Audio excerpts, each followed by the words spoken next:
जनवरी 2026 में AICPI IW बढ़कर पहुंचा 148.6 के अंक पर अगले डीए बढ़ोतरी पर। लेकिन इसका क्या असर होगा और आपको कितना फायदा होगा, चलिए इस वीडियो में बताते हैं। नमस्कार, न्यूज़ 18 का डिजिटल प्लेटफॉर्म आप देख रहे हैं और मैं हूं रितु सिंह।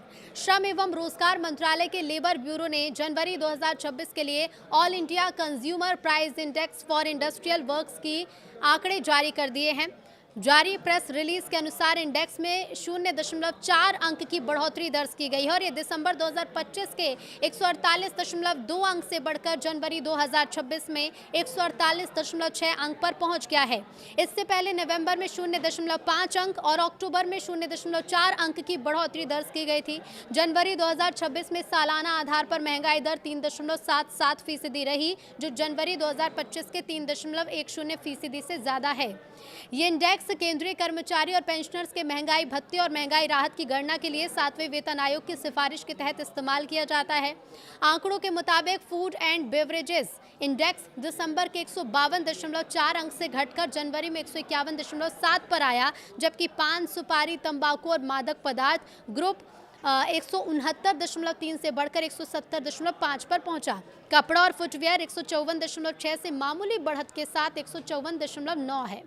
हाउसिंग इंडेक्स में बढ़ोतरी दर्ज हुई और 137.7 से बढ़कर 140.6 पर पहुंचा। फ्यूल एंड लाइट 153.0 से हल्का सा घटकर 152.8 रहा, जबकि मिसलेनियस ग्रुप 145.6 से बढ़कर 145.8 पर पहुंचा।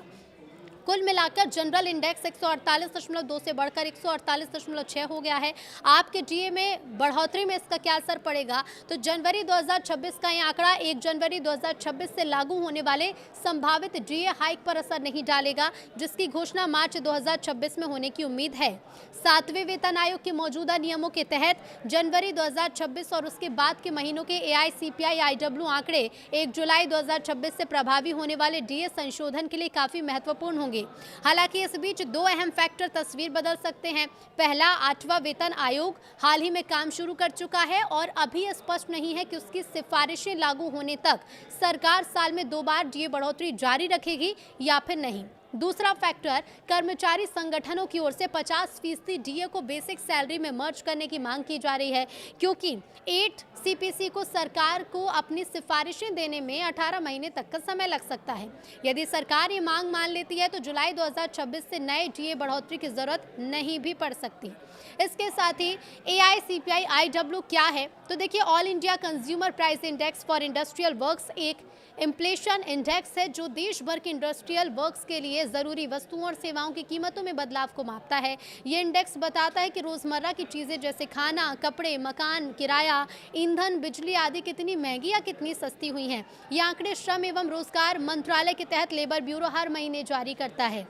केंद्रीय कर्मचारी और पेंशनर्स के डीए-डीआर की गणना इसी इंडेक्स के आधार पर तय की जाती है। हालांकि अब ये बदलाव कितना फायदेमंद आपके लिए साबित होगा, जल्द ही पता चलेगा।